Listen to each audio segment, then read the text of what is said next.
Good morning, everyone. As we already have decided to have a special guest lecture series, today we'll be having Advocate Dr. Suresh Chandra Bhosle with us. Sir will be talking about the contemporary relevance of provisions in CRPC related to trial. To talk about, sir, it's a pride and privilege for me to introduce Advocate Dr. Suresh Chandra Bhosle, sir. Sir is a veteran personality in the field of law and academics. Sir is practicing advocate from 1979 at Pune and Mumbai. Sir is ex-president of Pune Bar Association, and Sir has contributed a lot for the development of legal education in the Savitribai Phule Pune University as a deemed faculty of law at University of Pune.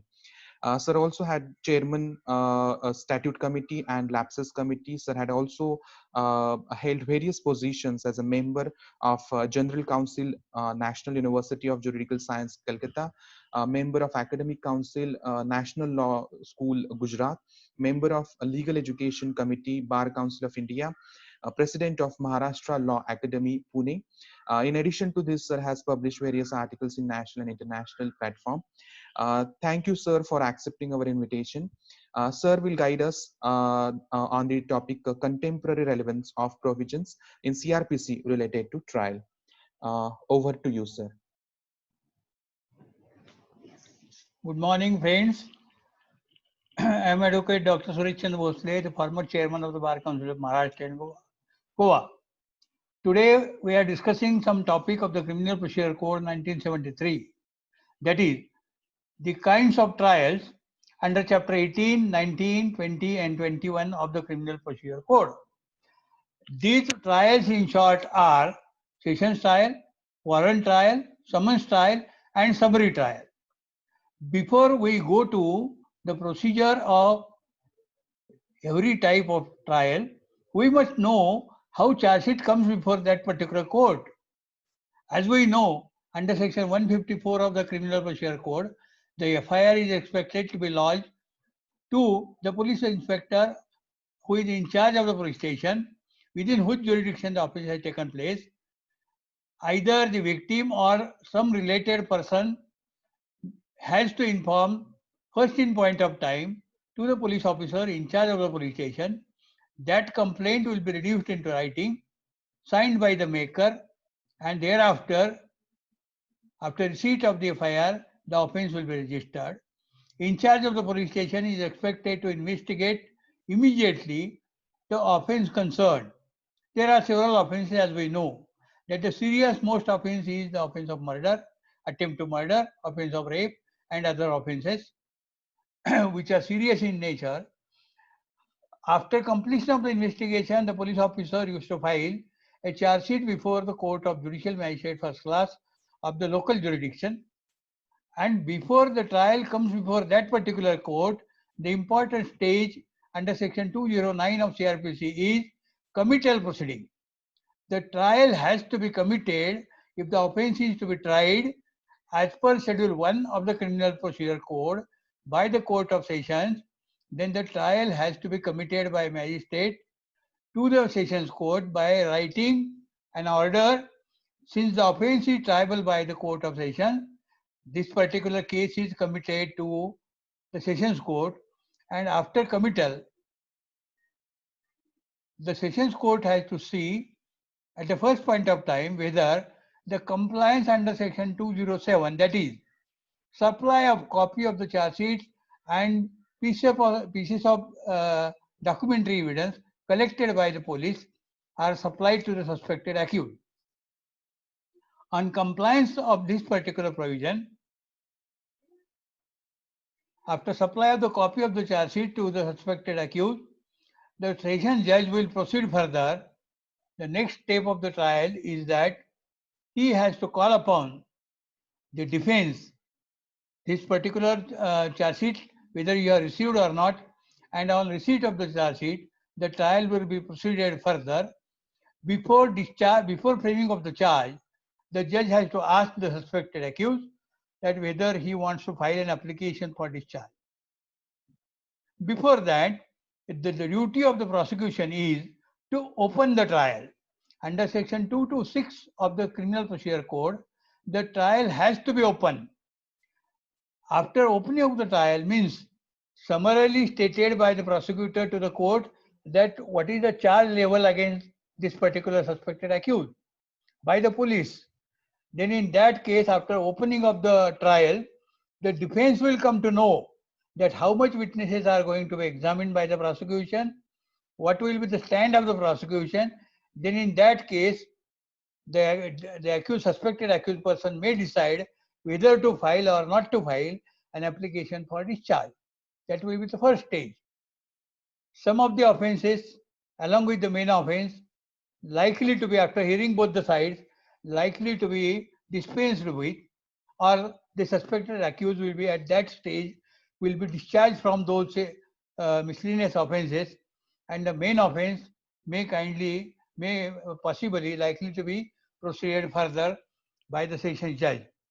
After completion of this stage of opening of the trial, the judge will hear both sides regarding framing of the charge. And accordingly, the judge will come to know that under what charges under what offences the charge is to be framed against the suspected accused. What offences he is expected to face the trial. Accordingly, charge is framed. The important stage of the criminal trial to be tried by Sessions Court is framing of a charge. That gives the difference between the summons or summary trial. In session trial and foreign trial, charge is to be framed, which is not required in a summons trial.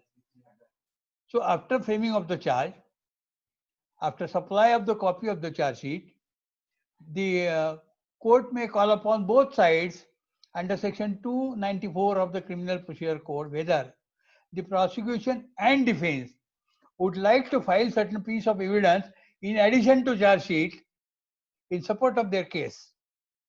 Section 294 of Criminal Procedure Code to call upon the prosecution and defense is applicable to both sides, and accordingly, if they so desire, they can file certain documents under section 294 for consideration of the court, that is additional evidence in addition to the charge sheet filed by the police. So also, under the scattered provisions of the Criminal Procedure Code, it is open to both sides that if anybody asks, for example, I am representing the suspected accused, I may ask the court that to see the charge sheet whether it is correct, whether it is genuine, or some serious doubts are there. Because my role as a defense lawyer is to create a doubt, a reasonable doubt. And as you know, the provision of criminal trial is that one who charges the suspected accused, that is prosecution, is duty bound to prove the charge beyond reasonable doubts. So it is my role on the part of defense to create a reasonable doubt in the prosecution case. For that, I may require certain documents which are not in my possession, but I can call for those documents which are in possession of the police. What is the remedy for that? As you know, under section 91 of the Criminal Procedure Code, I may apply to the court that direct the police to file certain documents which are in possession of the police, which are suppressed. They are not filing voluntarily before the court, but in the interest of justice, they will be aiding to the defense, and therefore, under considering section 91 of the Criminal Procedure Code, if I ask for, as you know, there are two types of diaries. During the course of investigation, two types of diaries are being used by the police. One is a station diary. Station diary is a public document in which the police movement of the police station minute to minute is required to be recorded one after the other, and that station diary can be compared with the charge sheet before the court, whether police officer coming before the court with the fair trial or he is misguiding the court. That is the role of the defense to point it out to the court. Therefore, the station diary, which is a public document as per section 174 of the Indian Evidence Act, that has to be considered by the Sessions Court before considering the sessions trial. Therefore, the station diary is an important document. So also, as per section 172 of the Criminal Procedure Code, a case diary is required to be maintained by the concerned police officer, the investigating officer. At the same time, we must know that the case diary cannot be perused by the defense. However, it can be seen by the superior police officers and the court concerned. Therefore, as a defense, I can request the court that the case diary may kindly be perused by the court. Whether it is a true picture of the case diary is produced by way of charge sheet before the court, that is to be seen prima facie. After consideration of the diaries, after consideration of application under section 91, the station diary, if I demand for, that being a public document, even I can ask for the copy of station diary under Right to Information Act also. But police may not supply each and every time the copy to the defense. Therefore, it is a safer way for the suspected accused to file an application under section 91 of CRPC to the court, requesting the court you direct the police to produce the copy of the station diary to the defense well in advance so that it can be perused and proper defense can be taken during the session trial. Now, considering these two diaries and the documents produced by both sides under section 294 of CRPC, and after opening of the trial and framing of the charge, court will come to certain consideration as to what the offense is to be faced by the suspected accused. After framing of the charge, there will be a stage of framing of examination of the witnesses, prosecution first. Now, at this stage, very important provision in the Criminal Procedure Code is that session trial can be conducted on behalf of the state by the public prosecutor alone. No private advocate is supposed to conduct the prosecution trial on behalf of the police. It is to be conducted by public prosecutor. A complainant can engage his advocate, private advocate. He has to assist the public prosecutor in conducting the case of prosecution. Private advocate cannot conduct the case of state government unless he is appointed as a special public prosecutor. So public prosecutor will open its case by reading evidence, whatever the witnesses are to be examined. Of course, subject to cross-examination of the witnesses, that evidence will be recorded by the Sessions Court, and on completion of the witnesses, the statement of the accused will be recorded by the court based upon the evidence laid by the prosecution. That these witnesses 1, 2, 3, 4, 5, 6 and so on. These witnesses are telling against you. What do you want to say? After obtaining his explanation under 313 of CRPC, the court will give an opportunity to the defense to lead evidence if at all, if he so pleases. Accordingly, he will lead his evidence, either documentary or oral evidence, on examination of the defense witnesses and submitting the documentary evidence on behalf of the defense. During the course of recording of the statement under section 313, the evidence part will be closed. Thereafter, the stage in the criminal trial, session trial, will be of advancement of arguments on both sides. First prosecution, then defense. And after hearing both sides, the court will come to the conclusion that whether the offense is proved against the accused person or the serious doubt has been created. So that will give the verdict, either conviction or acquittal. In case of acquittal, no further proceeding. But in case of conviction, if judge comes to conclusion that yes, prosecution is succeeded in proving the charges, for example, maybe a murder, maybe attempt to murder, maybe rape, or maybe some other serious offense, which is stated in Schedule 1 of Criminal Procedure Code, that what are the offenses to be tried by the Court of Session. Stages are given in the particular chapter. The judge has to call for the accused and ask him that what do you want to state on the point of sentence, whether you will be punished for life imprisonment or whether you will be punished for death in sentence, that is Fashi, or some other punishment. So he has to be heard by the judge on the point of sentence.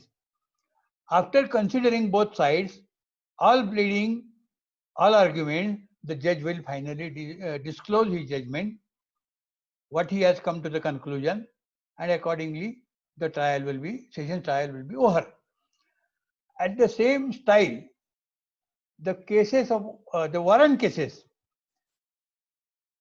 In the chapter of warrant cases, chapter 19 of the Criminal Procedure Code, there are two parts, part A and part B. Part A speaks about a warrant trial initiated on the police report. And part B of the chapter says that the proceeding is initiated otherwise than on the police report. It does not mean that it has to be a private complaint. No, it can be any other department of the government other than the police.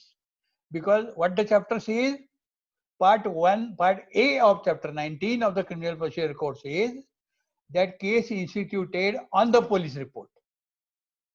Police report well defined under section 2R of the Criminal Procedure Code. Police report means the charge sheet. Therefore, one part of the warrant case is that prosecution instituted on the police report. It means a police charge sheet in a warrant case. And second part of chapter 19 says about the otherwise than on the police report. For example, sometimes forest department may prosecute, sometimes revenue department may prosecute. All other departments of the state government or somebody else may prosecute the person, and the trial will be conducted as a warrant trial because it depends upon the punishment. The offense for which the punishment is provided for more than 2 years will be conducted as a warrant trial in the same proceeding, same procedure. After filing of the charge sheet, the copy of a charge sheet has to be supplied first in point of time to the suspected accused.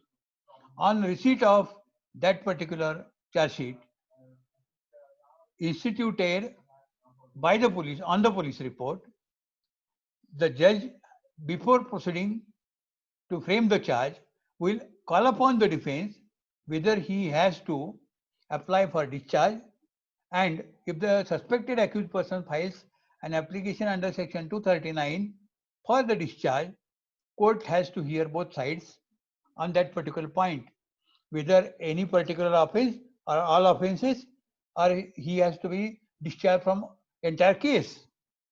So that is the first stage in the warrant cases. Session trial is always a warrant case. The procedure of warrant trial and session trial is one and the same.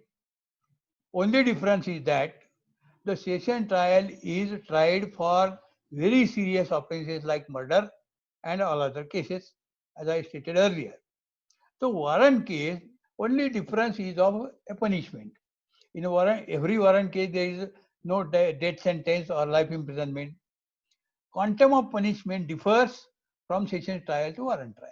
In part first, a charge sheet is filed by the police. Defense is called upon to, if at all, if he chooses file an application for discharge, that has to be decided first. If the accused is discharged, the trial ends.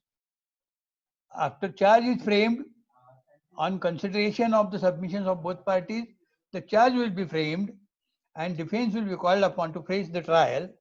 Accordingly, the same procedure will be followed, that prosecution will come into picture, will examine its witnesses, and after completion of the prosecution evidence, the judge will call upon the defense to lead the evidence in defense.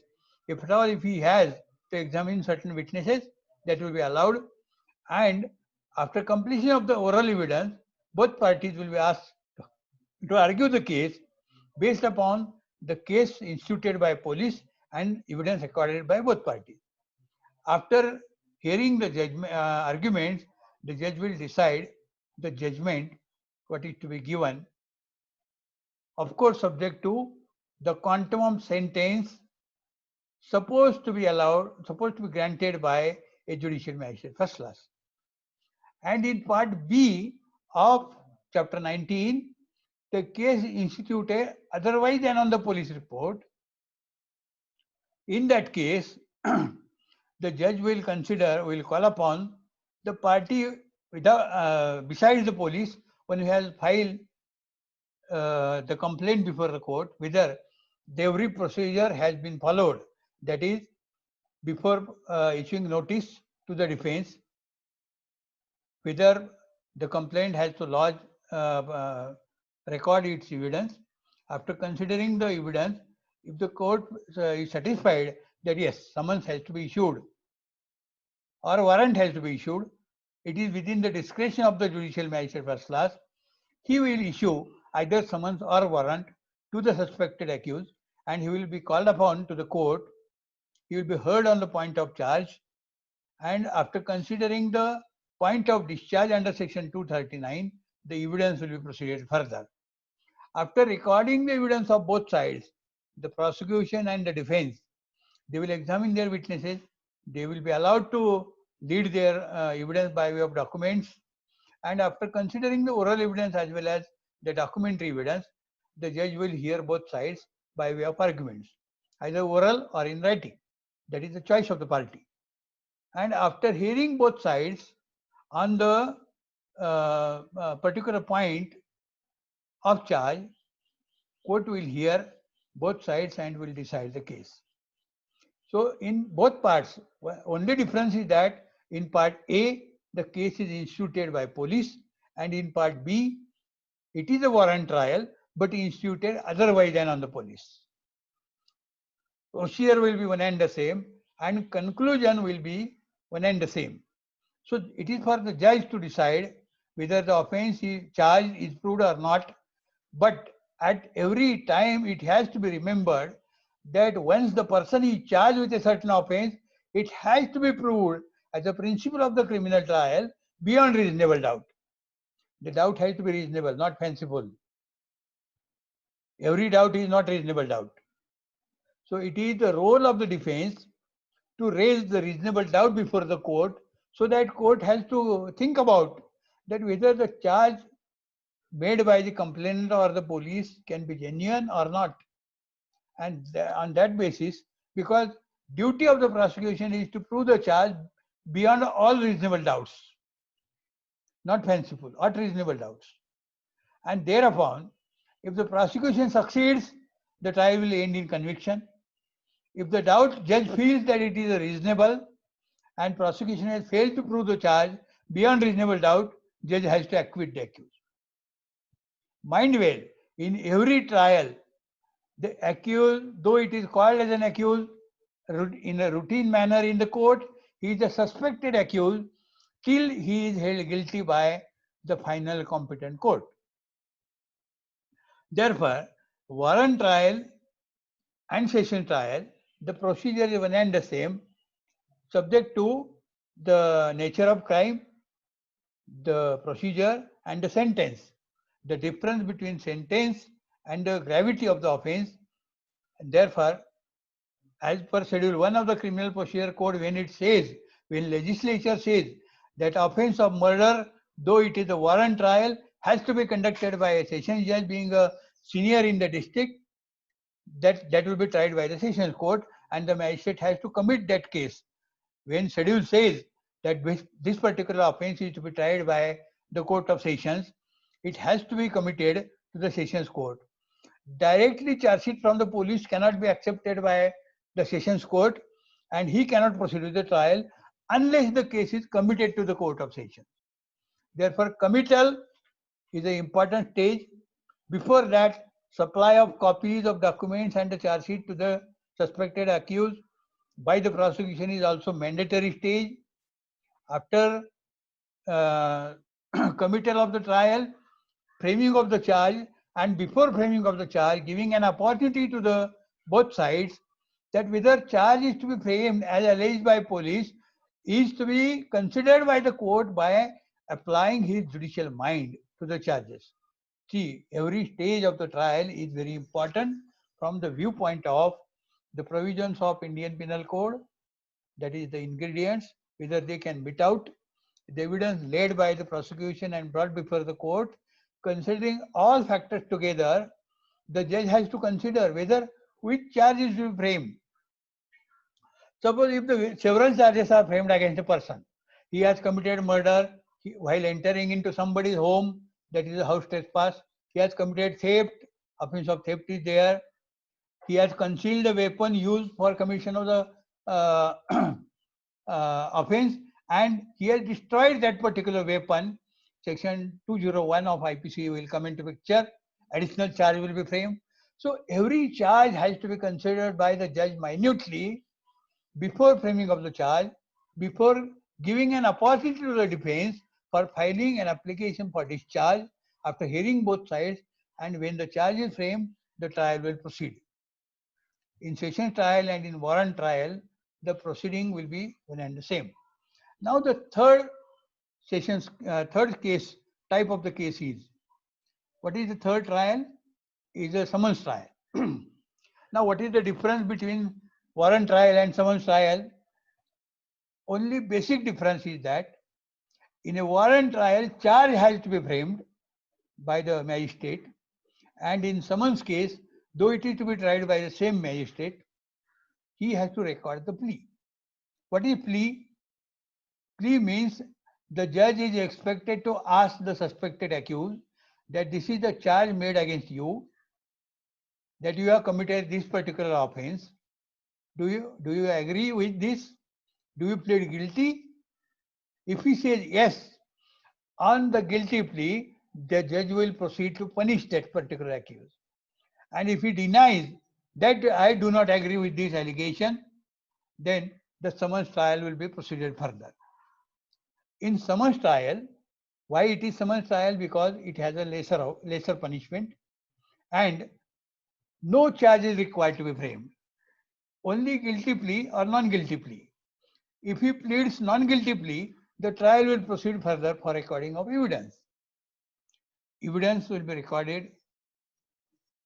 After recording of the evidence by prosecution, a reasonable opportunity will be given to the defense to defend himself while cross-examining the witnesses, recall of the witnesses, recording his own evidence, and in addition to that, the argument of both sides will be heard, and the trial will be decided. This is the difference between two, the warrant trial and the summons trial. Where in the offense for which the punishment is serious, it will be tried under a warrant trial procedure, and when the punishment is lesser than that, for example 2 years or more or near about, the summons trial will be proceeded by the same magistrate, and accordingly he will decide the case after recording of the evidence, hearing the arguments, and the calling upon the suspected accused when he is held guilty by the court consider. So this is the summons trial. And last one is that the summary. Summary trial is, of course, as per its name, it is for petty offences. Wherever there is only provision of fine, that will be tried under a summary trial. So summary trial is a one-page trial. The judge has to ask the name of the person.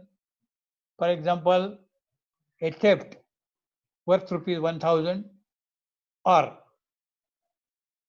the traffic signal is disobeyed by the person, or some other petty offences like suppression of immoral traffic and so.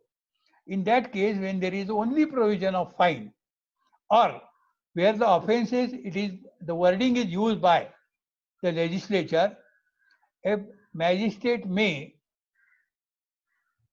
punish the accused with the sentence or fine. The magistrate will choose that only fine is to be imposed. In that case, he will be tried under a summary proceeding. Summary proceeding means the judge will mention on a single page the name of the court, in the court of judicial magistrate first class at so and so place, case number, the name of the parties, that is prosecution is state, particular police station, suspected accused, his name, age, occupation, address, and summarily it will be explained by the judge to the suspected accused that you are tried summarily, this is a charge against you, that you have committed offense. If he says yes, the magistrate will impose the fine to the accused person, and on payment of fine, the trial will be over. That is a very short trial. It is a summary trial. Now, one more point is remembered to be told. In a sessions trial, is it necessary, in a summons trial, is it necessary for accused to appear before the court at every stage? No. If he agrees to the plea, whatever the charge is there, that this plea is to be recorded. If he agrees that yes, the allegation is accepted to me, it is very minor in nature, I do agree, I am ready to pay the fine. And if judge considers that only fine punishment is to be provided, that guilty plea can be recorded through an advocate of the suspected accused. He need not appear before the court. He can plead guilty through his advocate, and he can pay fine through his advocate before the court. So these are the 4 types of trials under the Criminal Procedure Code, and nothing complicated. 2 types, sessions and warrant trial, are conducted under the warrant procedure. Summons trial is to be tried summarily, and a summary trial is a petty trial, is to be conducted within minutes on a single page. And these are the 4 trials, nothing complicated. I wish you all the best. Thank you.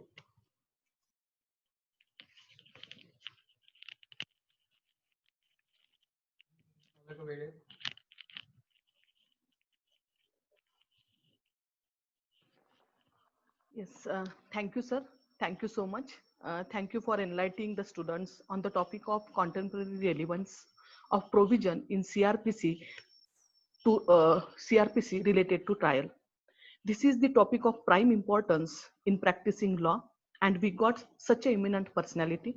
I extend my gratitude to Bhausaheb Jadhav sir, Executive President, Marathwada Mitra Mandal, and I thanks our Principal, Dr. Kanti Deshmukh Madam, and I thanks to all participants. Thank you all.